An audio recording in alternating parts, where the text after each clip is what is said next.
Good morning mga besi, this is Shino Vlog, a day my life sa content creator, Ega 13. Lunes na naman nga mga besi, kaya dyan na naman ako.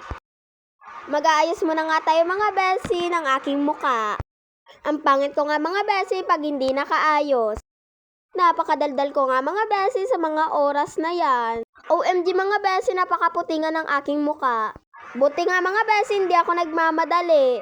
Pakatapos nga mga besi, nasa school na rin nga ako. Hindi ko na rin nga pala mga besi na bidyan yung pagsakay ko at pagpunta sa kasama ko. Pakatapos nga mga besi, pumunta na rin nga ako sa aking kaibigan para makipagsikahan.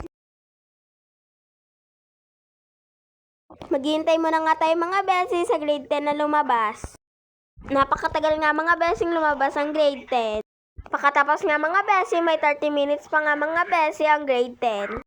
Umaga kasi ako mga besi pumunta sa school. 10:55 pa lang nga mga besi, sumakay na agad kami. Napaka-boring nga mga besi kasi nga wala akong kasikahan.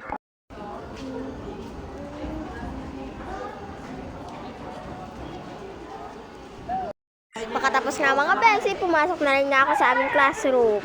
Napakaingay nga mga besi ng aking mga klase. Isa pa to, antok na. Ano te, nabigla ka? Ganito pala mga besi ang aking mga klase pag walang teacher. Ang iba nga mga besi, busy nga sa pagsusulat. FYI nga mga besi, may assignment nga kami sa English. Hindi kasi nila nagawa. Kung sila ay nakikisikahan, ako naman ay tamang paganda lang. Malamang ako pabagog. Pagkatapos nga mga besi, umuwi na rin nga ako. Hindi ko na rin nga pala mga besi na videoan yung pagsakay ko. Hanggang dyan na lang nga mga besi. Bye-bye!